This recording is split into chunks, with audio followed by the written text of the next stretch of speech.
Well, good morning and welcome everybody to this month's Friday features on Parkinson's, the designer disease. Judy Recher, a distinguished Toastmaster, is accredited by Parkinson's New South Wales to help raise awareness within the community about the impact of Parkinson's disease on patients, their families, caregivers, the health services and the nation. Diagnosed with Parkinson's in 2005, Judy presents a personal viewpoint of the challenges that she and others face with Parkinson's on a daily basis. After 7 years since diagnosis, Judy attributes her strength to the active lifestyle required to live on Dangar Island for more than 40 years and the senior exercise program she attends in Brooklyn 3 times a week. Please join me in welcoming Judy Recher, who will tell us why Parkinson's is a designer disease.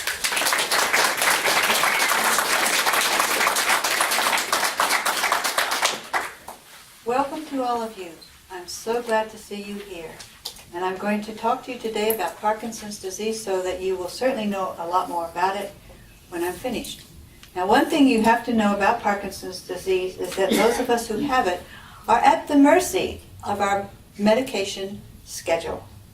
And this morning I was tested because my 7 o'clock medication hasn't kicked in yet. I've taken my 10 o'clock medication. It hasn't kicked in yet. So when my body changes and I start moving differently, speaking differently, all those different things, don't take it personally.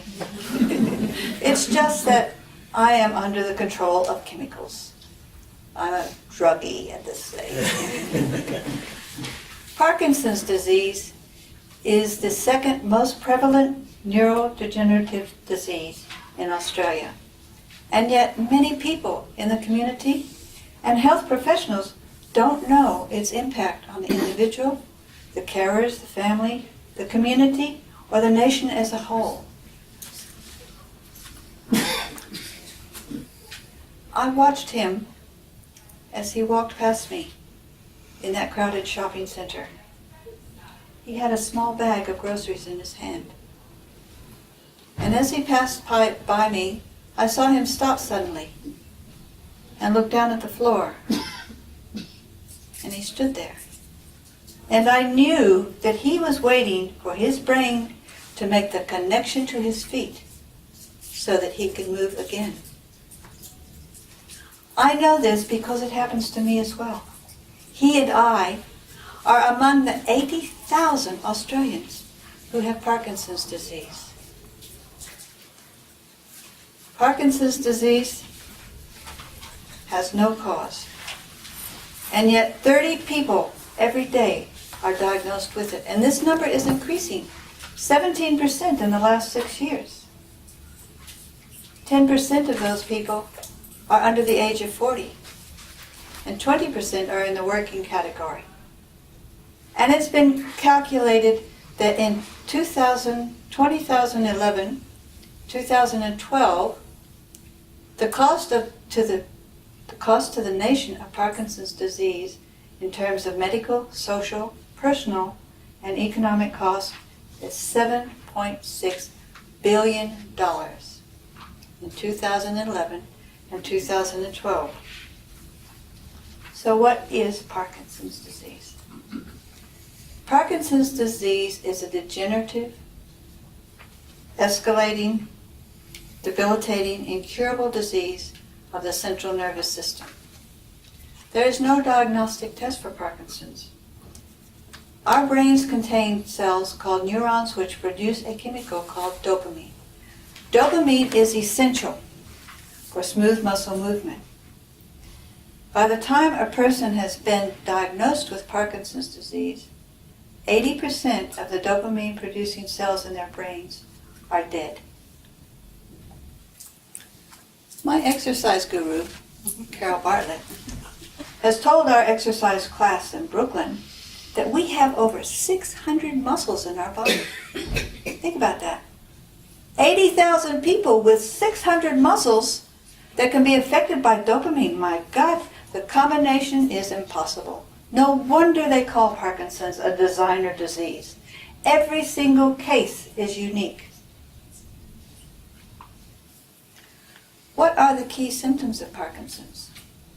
The one that most of you are probably familiar with is the tremor when you can't control the movements of your hands or your legs. It's usually on one side, but this is what people attribute Parkinson's to. There's also a stiffness of movement. Now I can feel right now I am not relaxed. I am not graceful. I am stiff. My body is moving stiffly. Also, another symptom is a difficulty in getting to move, starting to move, and initiating movement. And that can cause a problem in the sense that you may think you're moving forward, but your feet aren't. And it can lead to falls. There's also rigidity in the body. And sometimes when your medication has worn out, you feel like you are carrying pieces of leg, yes, that's good, pieces of leg on your lead. One of the things that also affects the brains, okay? So you can feel so heavy, and it is an effort, a massive effort just to move forward. And one more aspect of Parkinson's, of which there are many different ways that it can affect a person. One more aspect is that it doesn't just affect the movement, it can affect your brain in the sense of your memory, your ability to communicate, your ability to think. All can be affected by Parkinson's disease. So from a personal point of view, how is my life in the slow lane, as defined by Parkinson's disease? I suspected in 2005 that I was that I had Parkinson's disease when I saw certain signals, even though there's no diagnostic test. My mother had Parkinson's, and what I noticed, particularly on the right side of my body, is my arm did not swing when I walked. I couldn't brush my teeth well. My handwriting got smaller and smaller, and oh, look at that shaking. Smaller and smaller and smaller until it was illegible. I couldn't think. And the fact that Cinnamon, which is a dopamine type medication, reversed all my symptoms, confirmed my diagnosis. In the beginning, I didn't want to know all the things that could happen to me. Like many others, I felt overwhelmed by the potential of my body to undermine my security, my self-esteem, my relationships, and my future. But when I look back on my Parkinson's, I realize that I'm really lucky because in the 7 years since I've been diagnosed, my symptoms have had a minimal impact on my life. One of the most frustrating aspects of Parkinson's is the on-off cycle. On when the medication kicks in and you feel like you can fly, and off when it suddenly ends and you feel like you're filled with lead. And for me, initially, a 4-hour cycle of medication took me through most of the day smoothly. But over time, the medication becomes less efficient. And the on time takes longer to happen, and the off time comes quicker. A couple of months ago, I had a real fright.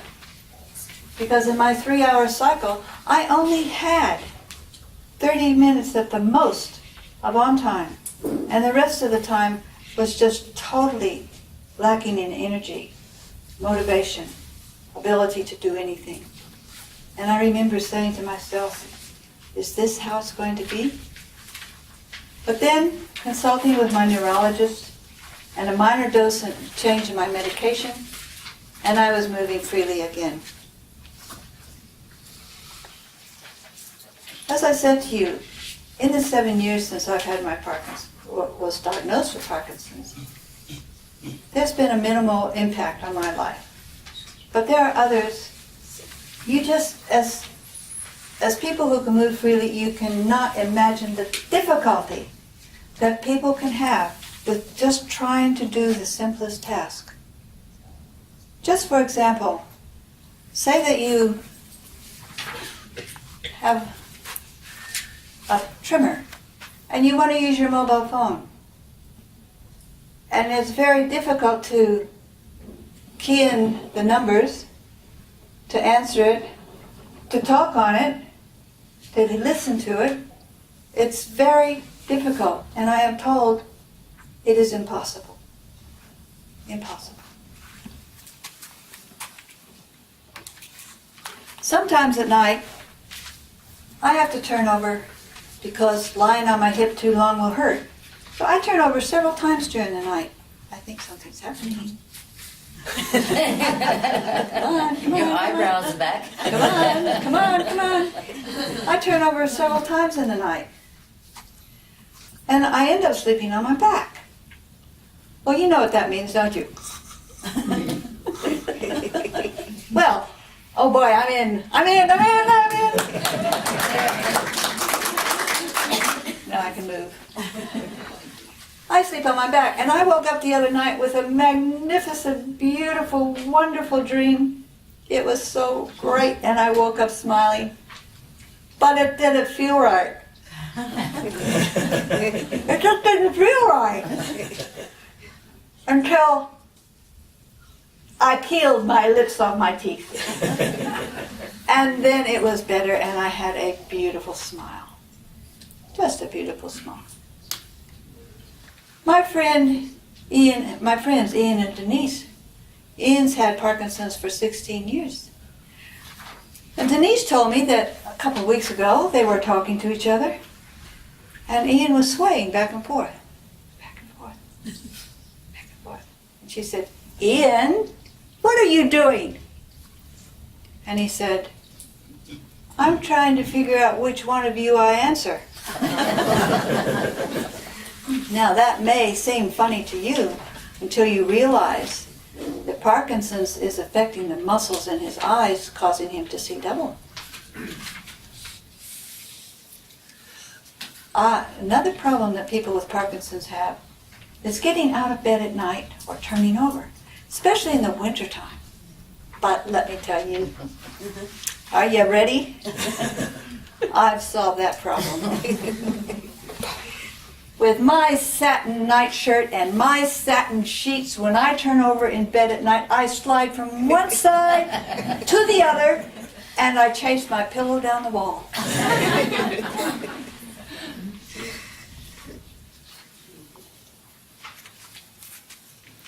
Life with Parkinson's can be a real challenge. But one thing it does for you is it shows you hidden strengths that you did not know you had. For example, when you think you cannot go any longer, you keep on going. Life on Dangar Island is an active life. My husband and I do not have a car. That means all of our shopping is brought home in shopping trolleys, up and down the 100 steps at the Brooklyn train station, and then up the 49 steps to our house. A couple of months ago, between the two of us, we brought home 37 kilograms of groceries. That's a lot. That's a lot. In addition, I take my little 15 horsepower boat over to Brooklyn 3 times a week to go to the senior exercise class, run by this magnificent trainer.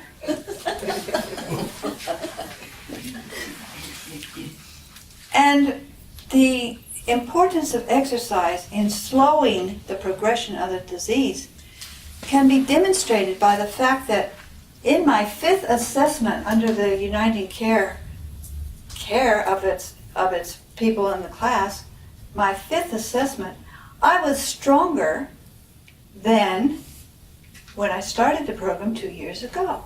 Stronger.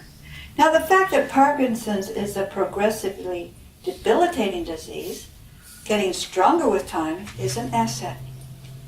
And I defy any of you to see a better bicep than that in a 72-year-old woman. Just look at that. Man.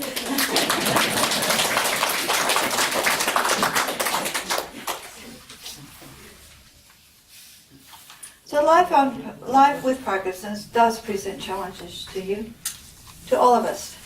And you never know which way you're going to go. For me, there are 3 areas of concern based upon my symptoms.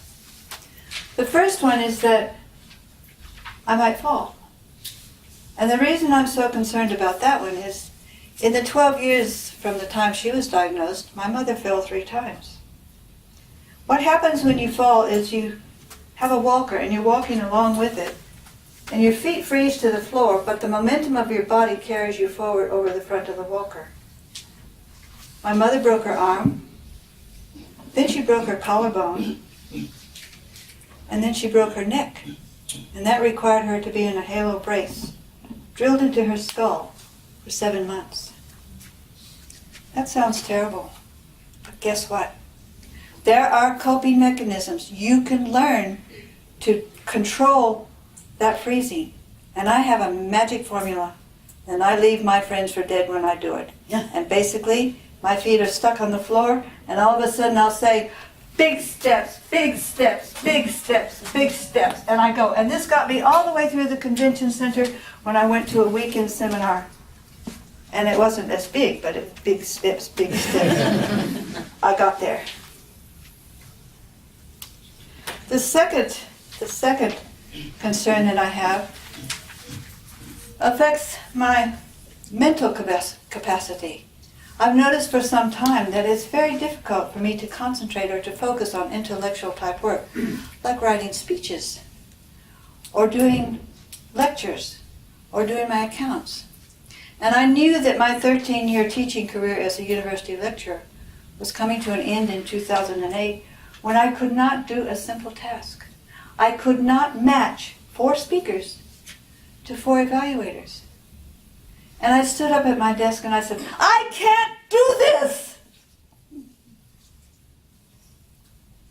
But again, you keep on going. And my third challenge in my life, based on my symptoms, is a fear about what happens to my ability to communicate. Those who know me, and there's quite a few of you here, you know how much I love being up in front. Can't help it. That's the way I am. When I was 3 years old, my mother stopped me from getting in the bedroom window and stripping off to the people down on the sidewalk. But I've quit doing that. Not yet. Recently, yeah. But I did tell my mother that I wish my mouth went all the way around my head so I wouldn't get tired when I talked. Well, it doesn't, but I don't.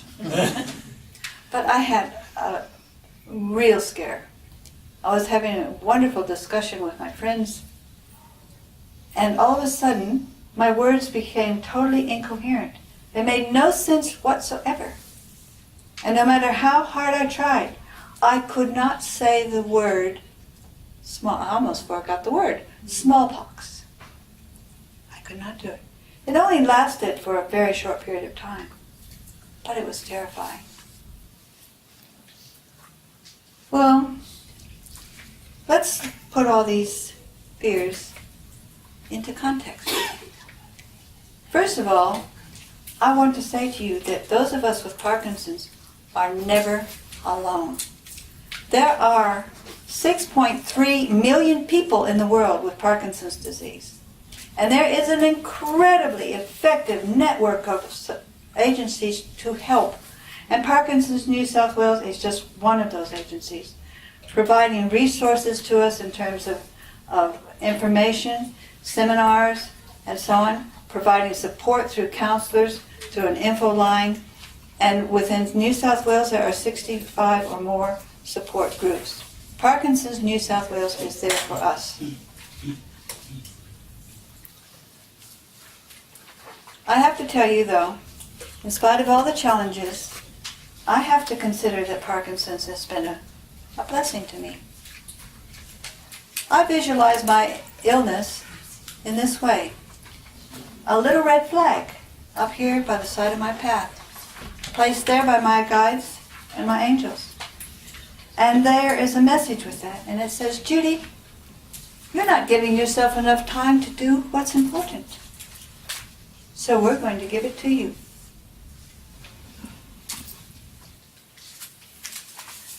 I don't dread my future. I categorically refuse to take the worst case scenario as my fate. I could fall like my mother. I could lose my ability to communicate. But guess what? That doesn't matter, because it doesn't matter whether I have Parkinson's or whether or not I was involved in some horrific accident that completely paralyzed me and I was totally dependent on someone else, or any other thing. It doesn't matter, because like every single one of you, I can only live right now in this moment. That's it. This is where I am now. And from where I stand, life looks pretty good to me. It's great. A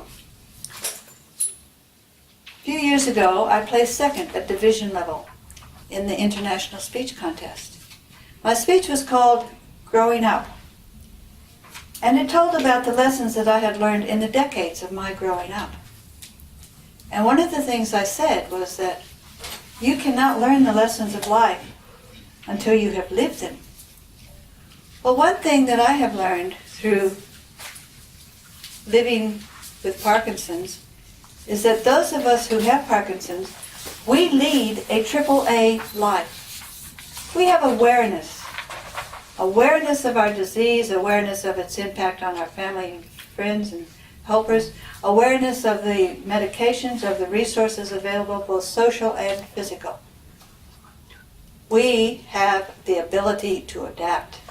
We have to. As our symptoms change, our medications change, the things that we can do in our lives change. We have to adapt. And the third thing that we have, above all else, is acceptance.